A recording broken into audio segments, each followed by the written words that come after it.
পবিত্র জুমার নামাজ আদায় করার উদ্দেশ্যে যুগ উপযোগী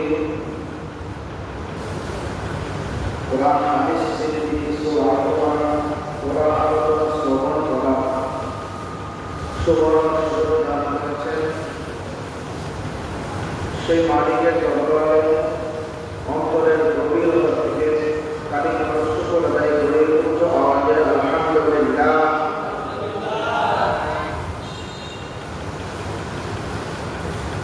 বেশ কয়েকদিন যাবত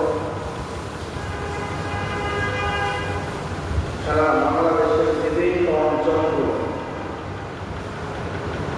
বৃষ্টি এত পরিমাণ হওয়ার কারণে বিশেষ করে নোয়াখালী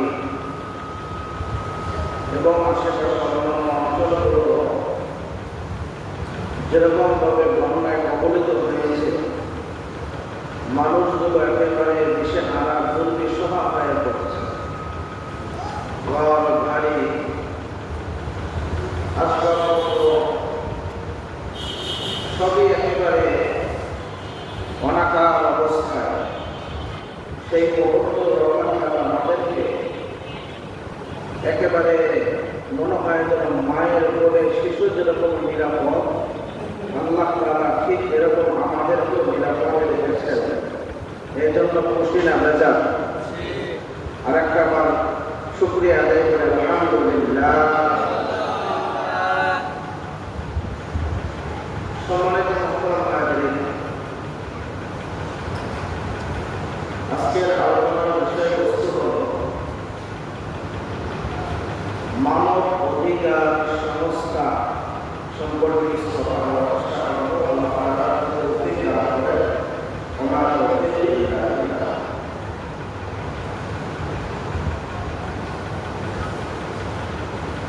মানব শব্দের অর্থ যতটুকু জানি মানুষ, অধিকার মানুষের অধিকার। মানব অধিকার শব্দের অর্থ মানুষের অধিকার। এই মানুষের অধিকার আল্লাহ রাব্বুল আলামিন আজ থেকে 1000 বছর পূর্বে মানুষের অধিকার কোরআন আকারে দলিল ভিত্তিক আমাদেরকে আল্লাহ তাআলা দান করেছেন। বলি সুবহানাল্লাহ। মানব অধিকার বলতে আমরা কি বুঝি? মানব অধিকার বলতে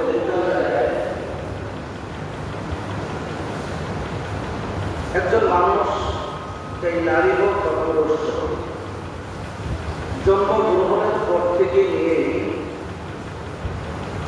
একজন মানুষের জন্য নিরাপদ বসবাসের ব্যবস্থা, খাদ্যের নিরাপদ ব্যবস্থা, চলাচলের নিরাপদ ব্যবস্থা, যান মালের হেফাজতের ব্যবস্থা, আরো অনেক কারণগুলো থাকে। যদিও আমরা মানব অধিকার সংস্থা বলতে মানুষের অধিকার নিয়ে কিছু কথাবার্তা আলোচনা হবে, মানুষের ন্যায্য প্রাপ্য বুঝিয়ে দিবে। ইসলামী রাষ্ট্রের মুসলমানদের যে সমস্ত ন্যায্য রয়েছে, যে সমস্ত প্রাপ্য রয়েছে, ইসলামী রাষ্ট্রের মুসলমানরা যে অধিকার নিয়ে বসবাস করতে চায়, আল্লাহ তাআলা কোরআনের ভাষায় তাদেরকে বলা হয় ইন্না আকরামাকুম ইনদাল্লাহি আতকাকুম। কোরআনের ভাষায় আল্লাহ তাআলা মানুষের অধিকার দিয়ে দিয়েছেন। কে দিয়েছেন এটা? আওয়াজ দেয়া বলি কে দিয়েছেন? আল্লাহ তাআলা। আজকে যদি নতুন করে আমরা মানব অধিকার নিয়ে সংস্থা তৈরি করে, অফিস করে,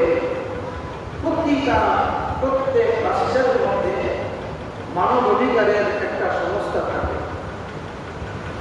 প্রত্যেক দেশের ভেতরে, প্রতি দেশের ভিতরে, প্রত্যেক রাষ্ট্রে, প্রত্যেক যুগে যুগে মানবের অধিকার রয়েছে। এখন দেখা যায় এই মানুষের অধিকার রাসূলুল্লাহ সাল্লাল্লাহু আলাইহি ওয়াসাল্লামের যুগে ছিল না, এখন আছে। রাসূলের যুগে ছিল না, এখন আছে নাকি? কি বলেন? রাসূলের যুগেও ছিল। তাহলে যদি রাসূলের যুগে থাকে, তাহলে এখন এই মানব অধিকার বলতে নতুন করে সংস্থা তৈরি করা এবং এই মানুষদেরকে চালানোর জন্য যেই মুসলমানদের শত্রু, মুসলমানদের হিংসুক যারা, এদেরকে যদি নিয়ন্ত্রণের দায়িত্ব দেওয়া হয়, তাহলে মানুষের অধিকার রক্ষা হবে না ক্ষয় হবে? মানুষের অধিকার ঠিক থাকবে? যারা মুসলমানদের শত্রু, মুসলমানদের দুশ্মন, মুসলমানদের প্রতিটা মুহূর্ত যারা ক্ষতি করার চেষ্টা করে, তাদেরকে যদি মানব অধিকারের দায়িত্ব দেওয়া হয়, তাহলে মুসলমানদের যে অধিকার দিয়েছেন, নিশ্চয়ই আল্লাহ তাআলার কাছে সব থেকে সম্মানিত, সব থেকে ইজ্জতওয়ালা, সব থেকে নেককার বান্দা ওই মানুষ, যেই মানুষের অন্তরে যেই মানুষটা আল্লাহ তাআলাকে মানে।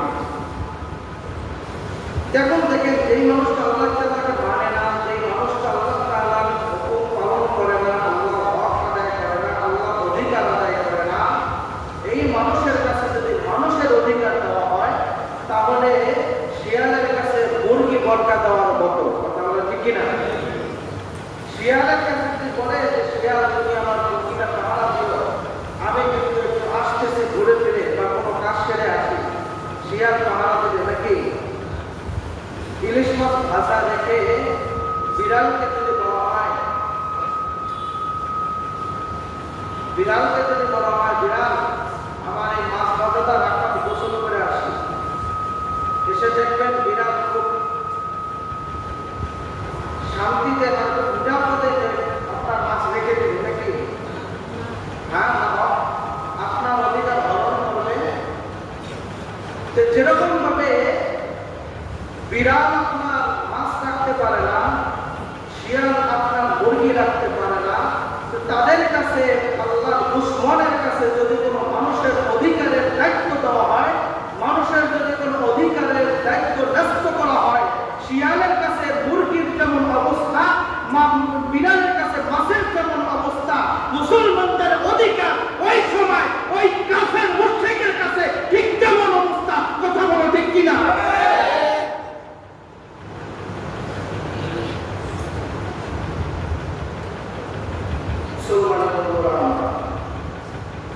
আল্লাহ রাব্বুল আলামিন এই জন্য আমাদেরকে বেশ অনেক জায়গায় বারবার আমাদেরকে বলেন, ইয়া আইয়ুহাল্লাযীনা আমানু লা তাত্তাখিযু ইয়াহুদা ওয়ান নাসারা। ও দুনিয়ার মুসলমান বান্দা, আল্লাহ রাব্বুল আলামিন আমাদেরকে বারবার বলেন, হে ঈমানদারগণ, এই আয়াতের মধ্যে আল্লাহ রাব্বুল আলামিন শুধুমাত্র ঈমানদারদেরকে বলা হয়েছে, ইয়া আইয়ুহাল্লাযীনা আমানু। এই আমানু দ্বারা কাদেরকে বুঝাইছে বলেন তো? আওয়াজ দেয়া বলেন, কাদেরকে? আচ্ছা বলেন তো, আমরা কি ঈমানদার কিনা? বলেন, আমরা কি ঈমানদার না বেঈমান? আওয়াজটা বলেন। যদি ঈমানদার না হইতাম মসজিদে আসতাম না, যদি ঈমানদার না হইতাম আল্লাহর ডাকে সাড়া দিতাম না, যদি ঈমানদার না হইতাম মাথায় টুপি, শরীরে সুন্নতি লেবাস লাগাইতাম না, যদি ঈমানদার না হইতাম মুখে দাড়ি রাখতাম না, যদি ঈমানদার না হইতাম আল্লাহ তাআলাকে আল্লাহর হক প্রতিষ্ঠিত করার জন্য দুনিয়ার মধ্যে হকের কথা বলতাম না। কথা বলেন, এটাই প্রমাণ করে আমরা আজও পর্যন্ত ঈমানের অংশ আমাদের মধ্যে আছে। এই জন্য আল্লাহ তাআলা আমাদেরকে বলতেছেন, ইয়া আইয়ুহাল্লাযীনা আমানু, ও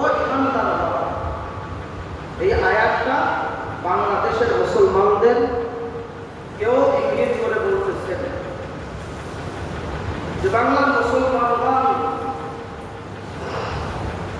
ইয়া আইয়ুহাল্লাযীনা আমানু লা তাত্তাখিযুল ইয়াহুদা ওয়ান নাসারা, তোমরা ইহুদি এবং নাসারাদেরকে, এক কথায় বিধর্মী, ইসলামের শত্রু যারা, ইসলামকে ক্ষতি করতে চায় যারা, আপনার আমার দেশের সার্বভৌমত্ব রক্ষা করতে পারে না যারা, আপনার আমার দেশের সার্বিক সহযোগিতা করতে পারে না যারা, ইসলামের সহযোগিতা করতে পারে না যারা, তাদেরকে তোমরা বন্ধুরূপে গ্রহণ করো না।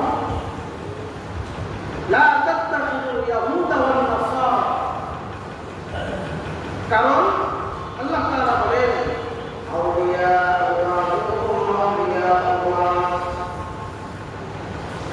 পৃথিবীতে যত জাতি আছে, গতকালকে দেখলাম পৃথিবীতে প্রায় 300-র উপরে জাতি আছে, ধর্ম, বিভিন্ন ধরনের নাম, যেই নাম আমি আজও শুনি না, এরকম নাম কিছু পাই না।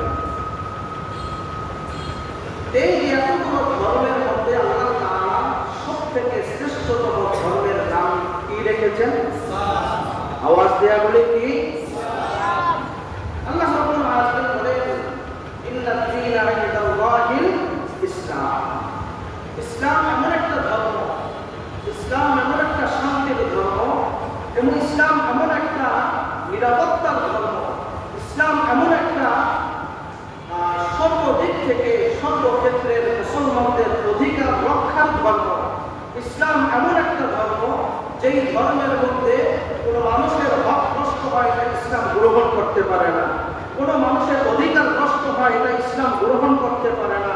কোনো মানুষের ন্যায্য প্রাপ্য পাবে না, এটা ইসলাম কখনো চায় না। ইসলাম এমনটা চায় না যে মানুষ তার কষ্টে থাকুক। ইসলাম এমনটা চায় না যে ইসলামের মধ্যে সুশীতনে আসলো, মুসলমান হলো, ইসলাম গ্রহণ করলো, অথচ সে কষ্টের মধ্যে আছে, না খেয়ে আছে, তার নিজস্ব অধিকার সে আদায় করতে পারে না, সে নিজস্বভাবে নিজের কর্ম করতে পারে না, রাস্তায় বের হলে তার লাশ হয়ে বাড়িতে আসতে হয়, জানের নিরাপত্তা নাই, মালের নিরাপত্তা নাই, সম্মানের নিরাপত্তা নাই, তার একের পর এক হিংসা, একের পর একটা কলহ, এটা ইসলাম কখনো সমর্থন করে না। কথা বলে ঠিক না? আপনারা কি বলেন, এগুলো সমর্থন করে? সন্ত্রাসবাদী ইসলাম সমর্থন করে? চাঁদাবাদী ইসলাম সমর্থন করে? টেন্ডারবাদী ইসলাম সমর্থন করে? কি বলেন? এইগুলো কখনো ইসলাম টেন্ডারবাদী, চাঁদাবাদী, রাহাজানি, খুন খারাপি ইসলাম কখনো পৃথিবীর শুরু লক্ষ্য থেকে আজ পর্যন্ত, অদ্যবধি পর্যন্ত ইসলাম কখনো সমর্থন করে নাই। ইনশাআল্লাহ কিয়ামত পর্যন্ত কোনোদিন সমর্থনে আসবেও না। যারা করে তারা মুসলমানদের ভালো চায়। কি বলে? মুসলমানদের ভালো চায় তারা? ভালো চায় না।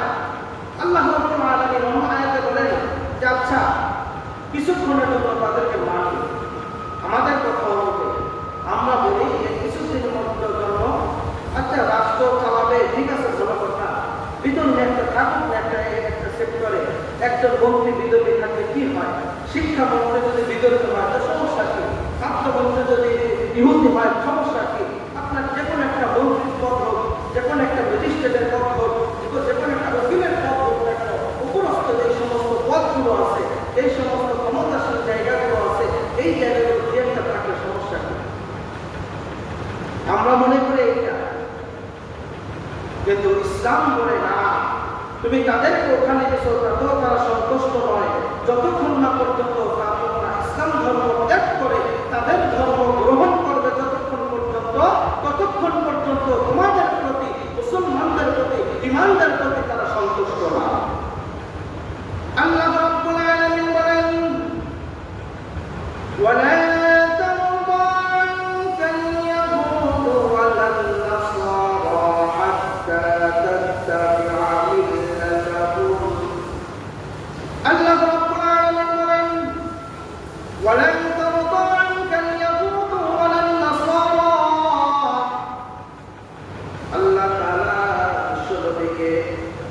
জানিয়ে বলতেছেন আপনাকে যে বিধান দিতেছি, এই বিধান আপনি আপনার উম্মতদেরকে আনেওয়ালা কিয়ামত পর্যন্ত উম্মতদেরকে আমাদেরকে জানায়া দেন লান তাদারাকাল ইয়াহুদ ওয়ালা নাসারা, আপনি কখনো লান তাদারা, আপনি মুশরিক কেন, আপনি কখনো ইহুদি নাসারাকে সন্তুষ্ট করতে পারবেন না।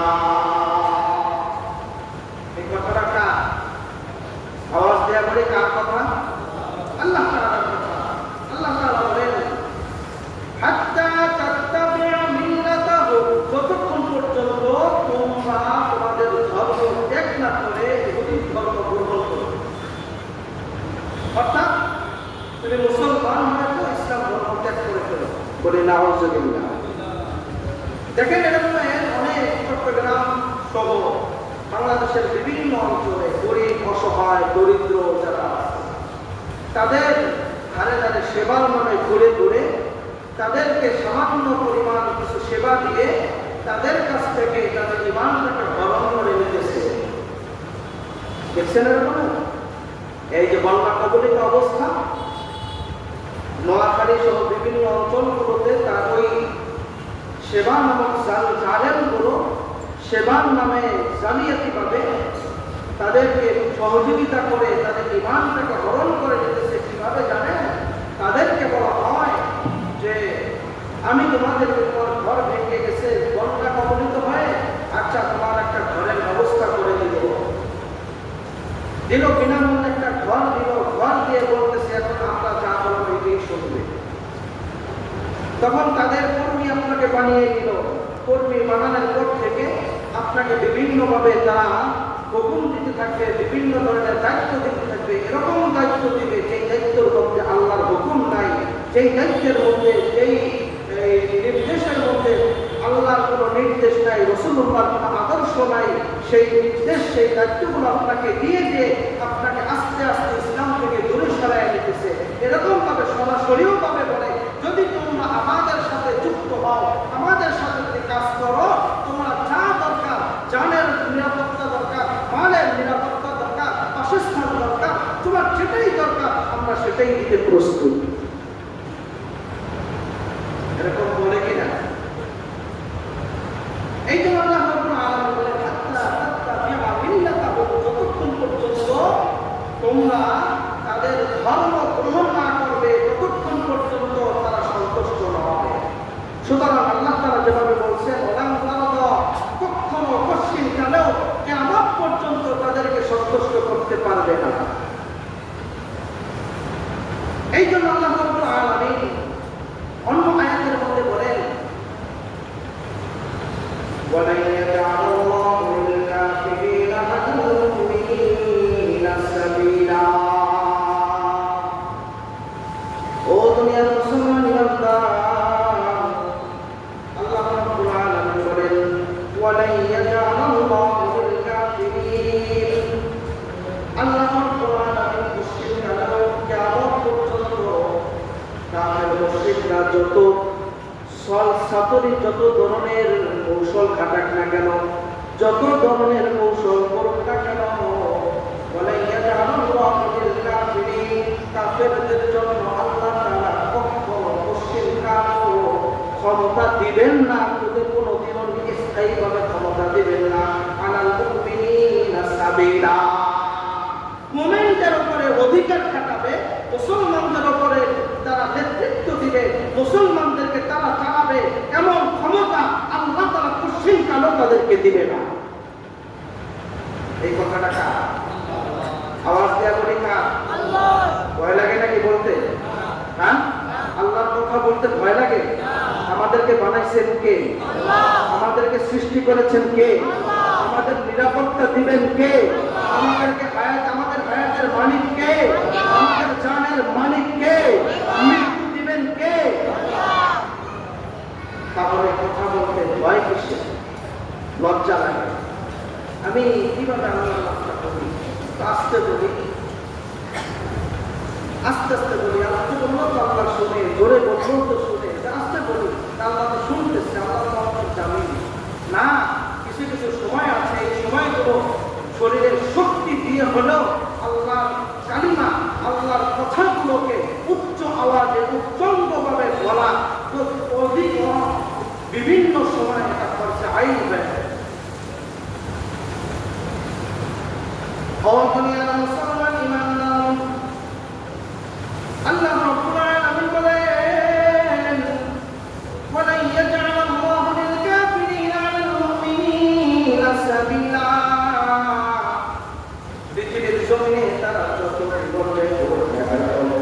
পৃথিবীর জমিনের মধ্যে তারা যত বড় বিপদ দেখাক না কেন, পৃথিবীর জমিনে তারা যত বড় পরাশক্তি হোক না কেন, পৃথিবীর জমিনে কাফের মুশরিকরা যত বড় ক্ষমতাসীন হোক না কেন, তারা তাদের উপরে ক্ষমতা দেখাতে মুসলমানদের উপরে স্থায়ীভাবে তার রাজত্ব কখনো করতে পারবে না।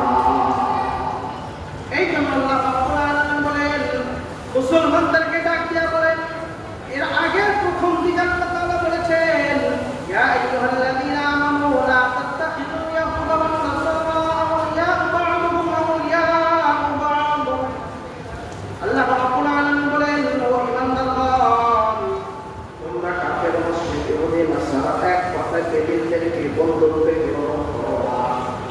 যদি বন্ধুরূপে গ্রহণ করো তাহলে কি হবে?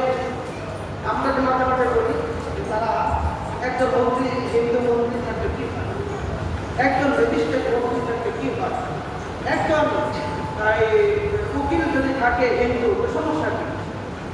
একটা সেক্টরে 5 জন মুসলমান আছে, 2 জন হিন্দু আছে, সমস্যা তো নাই। আমরা কি সমস্যা দেখি? কি বলেন?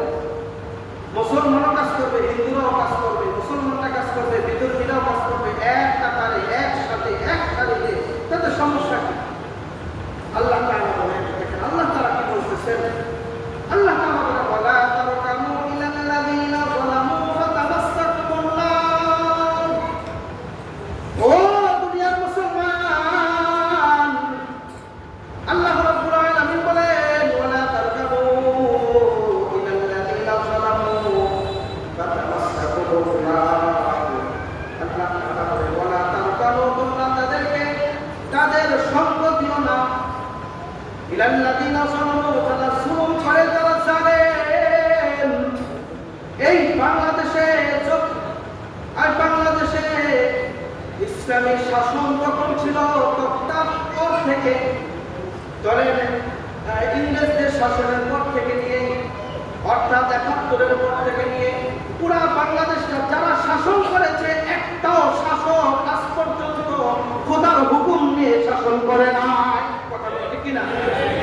একটা শাসক মুসলমানদের অধিকার দেয় নাই, একটা শাসক আজ পর্যন্ত কোন শাসক মুসলমানদের পক্ষে কথা বলে নাই, আজ পর্যন্ত কোন শাসক মুসলমানদের ন্যায্য অধিকার দেয় নাই, জনগণের অধিকার দেয় নাই। তারা ব্যক্তিত্ব করেছে, তারা রাজনীতি করে নাই। রাজনীতি মানে দেশে আল্লাহ তাআলা রাজা হলো, আল্লাহকে রাজা মেনে দেশকে পরিচালনা করা, রাসূলুল্লাহর আদর্শ নিয়ে দেশকে পরিচালনা করা, এমন এক পর্যন্ত পাওয়া যায় না। কথা বলো ঠিক কিনা?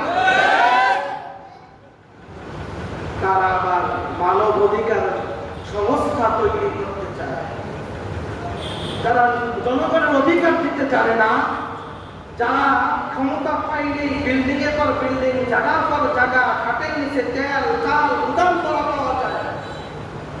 ক্ষমতা যাওয়ার আগেই বর্তমানেও এক শ্রেণীর মানুষ আছে যে এই দলগুলো ক্ষমতার মনোনয়ন চলে গেছে, এমন অবস্থা তারা তাদের কথাবার্তা, তাদের চাল চলন, তাদের টেন্ডারবাজি, তাদের রাহজানি, তাদের ছিনতাই দেখে মনে হয় যেন ক্ষমতা তাদের হাতে চলে গেছে। কথা বলা ঠিক কিনা?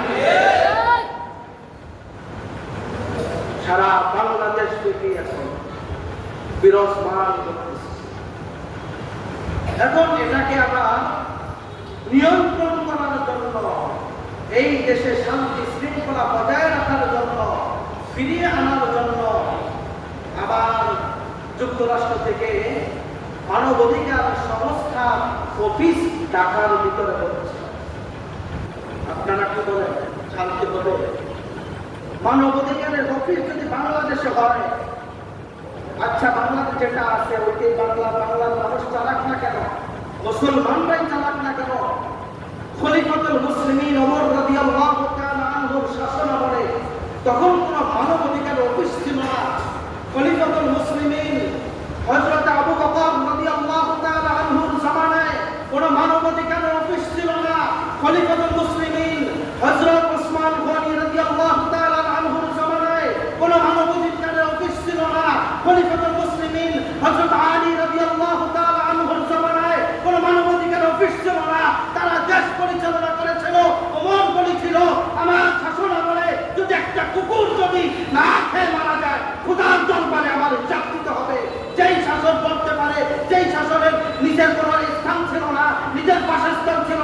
ওই শাসন যদি বলতে পারে, সেই শাসন আমলে যদি শাসক এলাকার জনগণ যদি নিরাপত্তা পেতে পারে, আজকের পায় না কেন?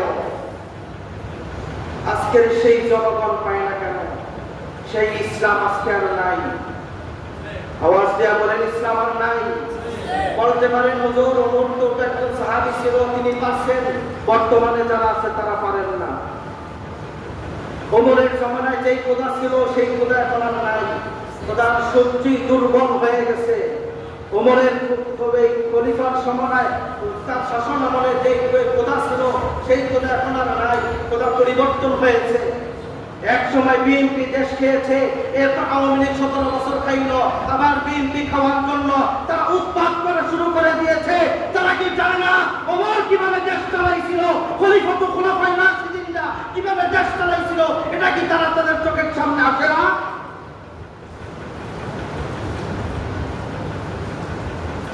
ক্ষমতা পাইলেই তারা হাটের নিচে বিভিন্ন ধরনের দেশীয় সম্পদ পাওয়া যায়। এই নাকি ওমরের খেলাফত। বলতে পারেন তারা তো সাহাবী, এরা তো সাহাবী না। তারা তো সাহাবী ছিল, এরা তো সাহাবী নয়। তাহলে এরা কিভাবে পারবে? তাদের কাছে যেই কোরআন, এদের কাছে কি ভিন্ন কোরআন আছে নাকি? আওয়াজ দিয়া বলেন, তাদের কাছে যেই কোরআন, এদের কাছেও কি একই কোরআন? তাদের কাছে যেই রাসূলুল্লাহর হাদিস ছিল, এই এদের কাছেও কি সেই রাসূলুল্লাহর হাদিস আছে না নাই? আছে। আল্লাহ রাসূল সাল্লাল্লাহু আলাইহি ওয়াসাল্লাম বলেন, মান তারাকতু ফীকুম আমরাইন, যেই মানুষটা মান তারাকতু ফীকুম আমরাইন, তোমাদের মধ্য থেকে যদি কোনো মানুষ, যদি কোনো যেই জাতিটা হোক না কেন, আল্লাহ রাসূল সাল্লাল্লাহু আলাইহি ওয়াসাল্লাম বলেন, মান তারাকতু ফীকুম আমরাইন, আমি তোমাদের সামনে দুইটা বিষয় রেখে চাইতেছি। এই দুইটা বিষয় যদি কোনো মানুষ যদি আঁকড়ে ধরে, লান তাদিল্লু মা তামাসসাকুম বিহিমা, এক নম্বর এই দুইটা বিষয় যদি কোনো মানুষ আঁকড়ে ধরে, রাষ্ট্রীয় জীবনে বলেন, বঙ্গভবন জীবনে বলেন, পারিবারিক জীবনে বলেন, সাংসারিক জীবনে বলেন, সর্বক্ষেত্রে জন্ম থেকে সারা পৃথিবী চালানোর জন্য প্রতি ক্ষেত্রে, প্রতি স্তরে, প্রতি জায়গায় যদি এই কোরআন এবং হাদিস দিয়ে যদি পরিচালনা করে, আল্লাহ রাসূল বলেন, লান তাদিল্লু, সে কখনো ধ্বংস হবে না। সেই মানুষটা কোশ্চিন কেন ধ্বংস হবে না?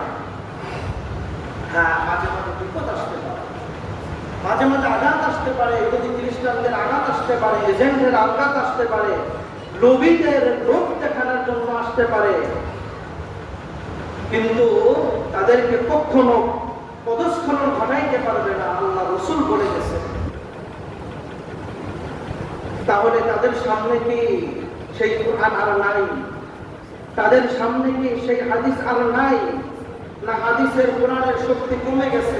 নাউযুবিল্লাহ। আওয়াজ দিয়া বলি নাউযুবিল্লাহ। কোরআনের শক্তি কি কমে গেছে নাকি? সেই কোরআন আমরা অনেকে বলে, আবার মাঝে মাঝে বলে ফেলে যে কোরআন এটা তো একেবারে পুরাতন একটা কিতাব, পুরাতন একটা বিধান, নতুন কিছু আবিষ্কার করা হোক, নতুন কিছু রচনা করা হোক। বলি নাউযুবিল্লাহ। এই নতুন কিছু রচনা করার জন্য আজকে হয়তো আগামী সপ্তাহে অথবা এর পরের সপ্তাহের মধ্যে সই হতে যাচ্ছে। এই জন্য আমাদেরকে দৃষ্টান্ত কণ্ঠে বলতে হবে, এই কাগজে যারা সই করবে প্রত্যেকটা মানুষ মুসলমানদের গাদ্দার, মুসলমানদের শত্রু। যদিও মুসলমান থাকে, ওটা মুসলমান নয়, ওটা ইহুদি খ্রিস্টানদের দালাল। কথা বলা ঠিক কিনা? আমরা চাই না মুসলমানদেরকে নিয়ন্ত্রণ করার জন্য বহির্বিশ্ব থেকে ইহুদি খ্রিস্টানদেরকে দায়িত্ব দেওয়া হোক। কথা বলেন, ইহুদি খ্রিস্টানদের দায়িত্ব দেওয়া হোক, এটা আমরা চাই না কখনো। আমাদের সামনে কোরআন আছে, হাদিস আছে। এই কোরআন হাদিস দিয়ে দেশ চালাও না কেন, তোমার দেশ আফগানিস্তান হয়ে যাবে। কথা বলেন, কোরআন দিয়ে হাদিস দিয়ে চালাও, প্রতিটা জনগণের হক বুঝে পাবে। কোরআন হাদিস দিয়ে দেশ পরিচালনা করো, রাষ্ট্র পরিচালনা করো, বঙ্গভবন পরিচালনা করো, সংসদ ভবন পরিচালনা করো, বিচার ভবন পরিচালনা করো না, সব জায়গায় প্রত্যেকটা মানুষ, প্রত্যেক জনগণ তার ন্যায্য পেয়ে যাবে। চাই সে জনগণের মধ্যে হিন্দু হোক, মুসলমান হোক, ইহুদি হোক, খ্রিস্টান হোক, যেই ধর্মের হোক না কেন, সকল ধর্ম নিয়ে তারা বসবাস করার জন্য ন্যায্য অধিকার পেয়ে যাবে। আজকে কিন্তু ন্যায্য অধিকার নাই। আছে? বিচার নিতে গেলে আপনি কাগজে সই করতে চান, সই করে না, কিন্তু আপনার ফাইলে সই হয় না কিছু অর্থ না পড়লে। আপনি কোনো কাজ হাসিল করতে চান, সরকারি কোনো কাজ হাসিল করতে চান, আপনার কাছে কিন্তু সই না, অর্থ না পড়া পর্যন্ত আপনার কাজ অর্জন হয় না। এইটাই কি ন্যায্য অধিকার? তাহলে আবার এই রাষ্ট্র পরিচালনার জন্য দেখেন বাংলাদেশের উপর তাদের নজর কেন? বাংলাদেশের মধ্যে বালুর ভিতরে আল্লাহ তাআলা এমন কুদরতি ভাবে আল্লাহ তাআলা এমন কিছু রত্ন রেখে দিয়েছে, যে রত্ন তারা গ্রাস করার জন্য পূর্বেও অনেক মানুষ খেয়েছে, এখন বর্তমান এখন এক শ্রেণীর মানুষ খাইতে চায়, আর তাদেরকেও সুযোগ করে দিতে চায়। খাল কেটে কুমির আনতেছে, খাল কেটে কুমির আনার মতো। এটা নিজের পায়ে নিজের কুড়াল দিতেছে, নিজের মাথায় নিজেই বাড়ি মারতেছে। এই জন্য আল্লাহ রাব্বুল আলামিনের বন্ধু বিশ্ব নবী সাল্লাল্লাহু আলাইহি ওয়াসাল্লাম বলেন, কুল্লুকুম রা'ইন ওয়া কুল্লুকুম মাসউলুন আন রা'ইয়াতিহি। বিশ্ব নবী বলেন যে বর্তমানেও যারা দায়িত্বশীল আছে, বর্তমানেও যারা দায়িত্বশীল রয়েছে, এদেরকে আল্লাহ তাআলা বলেন যে তোমরা এই 1 বছর দেশ চালাইছো, কিভাবে চালাইছো এটার হিসাব দিতে হবে। কোন পজিশন নিয়ে, কোন প্রেক্ষাপট নিয়ে, কোন যুক্তি নিয়ে তুমি দেশ পরিচালনা করছো, তোমাকে হিসাব দিতে হবে। আল্লাহ তাআলা ছাড় দিবেন না কাউকে ছাড় দিবেন না।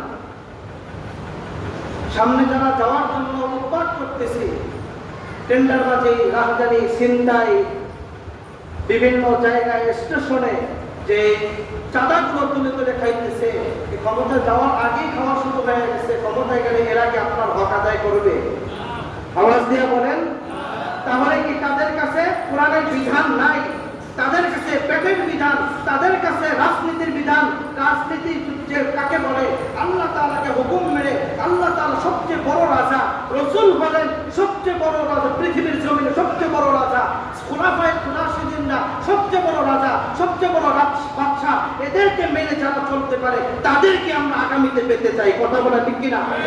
এমন লোক আমরা চাই না যেই লোক জনগণের হক আদায় করতে পারে না। এমন মানুষ আমরা চাই না যেই মানুষ ইসলামের উপরে আঘাত দেয়, যেই মানুষ কালিমার উপরে আঘাত দেয়, যেই মানুষের কাছে একজন বিদ্রোহী আসে একটা প্রস্তাব তিনি গ্রহণ করে না, এমন মানুষ আমরা চাই না। কথা বলা ঠিক কিনা? এমন লোক আমাদের দরকার নাই। আবার অনেকে প্রশ্ন করে বলে যে আপনারা যে এত চিল্লাইতেছেন, আপনারা কি পারবেন দেশ চালাইতে?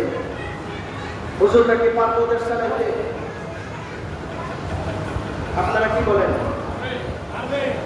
হ্যাঁ, হুজুরদের কাছে ক্ষমতা নাই, হুজুরদের কাছে কোরআন নাই, হুজুরদের কাছে আয়াত হাদিস নাই। সুতরাং হুজুরদের কাছে যে আছে এটা তো অনেক পুরান, এটা 1400 বছর 1400 বছর আগের কিতাব। এটা একটা বিধান, নীতিমালা। এই নীতিমালা দিয়ে যে দেশ চালায়, তাহলে আমরা সুক্ষম কিভাবে? এই নীতিমালা দিয়ে যদি আমরা বিধান দেশ চালাই, রাষ্ট্র চালাই, এলাকা চালাই, সংসদ ভবন চালাই, আমরা ঘুষ খাবো কিভাবে? এই নীতিমালা দিয়ে যদি আমরা দেশ চালাই, তারা যদি দেশ চালায়, তাহলে আমাদের মামা গুমর ফাঁস হয়ে যাবে। আমরা চুরি করতে পারবো না, আমরা রাজধানী করতে পারবো না, আমরা ছিনতাই করতে পারবো না, ঘুষ খাইতে পারবো না, আমরা সুদ খাইতে পারবো না, আমরা এই ছেলা বেবিচার করতে পারবো না। এই যে কয়েকদিন আগে দেখেন, মাত্র কয়েকদিন আগে, কত সপ্তাহে ঘটনা, এই কোন জায়গায় যেন ময়না নামে একটা মেয়ে, দেখছেন না? ময়না নামে একটা মেয়েকে কিভাবে হত্যা করে মসজিদের উপরে রেখে ইমাম মুয়াজ্জিনকে ফাঁসাইয়া দিয়েছে। ঘটনাটা দেখছেন? ব্রাহ্মণবাড়িয়া। এই মেয়েটার কি দোষ ছিল? এই মেয়েটার কি অপরাধ ছিল? এই কি অপরাধ করেছিল? অল্প বয়সে একটা মেয়ে, আমি দেখলাম পত্রিকায়, অনেক খবরেও দেওয়া হয়েছে, ফেসবুকে, বিভিন্ন ইউটিউবে পাওয়া গেছে। ওর কি অপরাধটা ছিল? অপরাধ এখানে একটাই, এখানে অপরাধ ওই মেয়েটার একটাই অপরাধের কারণে আজকে জীবন দিতে হইল। সেই অপরাধটা হলো এই মেয়েটার মা তার মেয়ের চাচার সাথে অবৈধ সম্পর্ক ছিল। যে অবৈধ সম্পর্ক উলঙ্গ অবস্থায় মাকে এবং চাচাকে একই জায়গায় একই বিছানায় দেখতে পাইল। বলে নাউজুবিল্লাহ। দেখছে কে? মেয়ে। সন্তান দেখছে তার মা চাচার সাথে অবৈধ মেলামেশার মধ্যে লিপ্ত অবস্থায় একেবারে সচক্ষে দেখে ফেলেছে। এখন নিজে বাঁচার জন্য কি করবে? ওই মেয়েকে বিভিন্ন ধরনের কাজ শুরু করলো, টর্চারিং শুরু করে দিল। এক পর্যায়ে আল্লাহর কসম দিয়ে বলতে পারি, এই মেয়েটা নিষ্পাপ ছিল, এই মেয়েটার কোনো দোষ ছিল না। কথা বলা ঠিক কিনা? এই মেয়েটার লজ্জাস্থানে রড ঢুকিয়ে ফেলানো হয়েছিল, রড ঢুকিয়ে তাকে হত্যা করা হয়েছে। এরপর এখন কিভাবে বাঁচবে? দুইজন তো ফেসে যাইতেছে। বাঁচানোর জন্য যাক নিরহ একটা মানুষ পাওয়া গেল, মসজিদের ইমাম সাহেব আর মুয়াজ্জিন, এরাই তো নিরহ সমাজের। কি বলেন? এরাই তো নিরহ মানুষ। কারণ ইমাম সাহেবদের উপরে সবাই জোর খাটায়। বউর সাথে পারে না, ইমাম সাহেবের সাথে পারে। বউর সাথে পারে না, মুয়াজ্জিন সাহেবের সাথে পারে। মসজিদে আইতে ইমাম সাহেবের টর্চারিং শুরু হয়ে যায়। বউর সাথে মাথা গরম, মসজিদে ইমাম সাহেবের উপরে সেই ঝাল ইমাম সাহেবের মুয়াজ্জিনের উপরে দিয়ে মিটায়। আসেনি এরকমের এক প্রকার বদমাইশ আছে না এরকমের? এখন সে কি করবে? মাথা গরম, নিজে ফেসে যাইতেছে। লাশটা নিয়ে মসজিদের সিঁড়ির উপরে রেখে আসো। ওখানে রেখে আসলো, ফেসে গেল কারা? ইমাম মুয়াজ্জিন। নিষ্পাপ ভাবে তারা এখন এই আলটিমেটামের মধ্যে আছে। দোষ করলো কারা? অপরাধ শাস্তি পাচ্ছে কারা? এই হলো দেশের। আবার দেশের মধ্যে মানবাধিকার সংস্থা তৈরি করবে, এইটাই তারা নিয়ন্ত্রণ করতে পারে না। কে হত্যা করলো? হত্যার বিচারক এরকম বিচারক যে হত্যাকারীকে খুঁজে পাওয়া যায় না, হত্যাকারীকেও খুঁজে পাওয়া যায় না, অথচ তার আশেপাশেই ঘুরে। এই হলো বিচারের অবস্থা। যদি এমন হয়, অতি শীঘ্রই বাংলাদেশ ধ্বংস হয়ে যাওয়ার বেশি দিন লাগবে না। আল্লাহ তাআলা যে কথাগুলো বললাম আমাদেরকে সৎ জ্ঞানে বোঝার তৌফিক দান করুন, এবং আল্লাহ তাআলার কাছে দোয়া করি যে আল্লাহ তাআলা যেন এই আমাদের উপরে, মুসলমানদের উপরে কোন ইহুদি খ্রিস্টানদের এজেন্ট, কোন ইহুদি খ্রিস্টানরা যেন কোন শাসন যেন করতে না পারে, কোন সেক্টরে যেন শাসন করতে না পারে। আল্লাহ আমাদেরকে হেফাজত করুন। সকলে বলে আমিন। আলহামদুলিল্লাহি রাব্বিল আলামিন। আসসালামু আলাইকুম ওয়া রাহমাতুল্লাহি ওয়া বারাকাতুহু।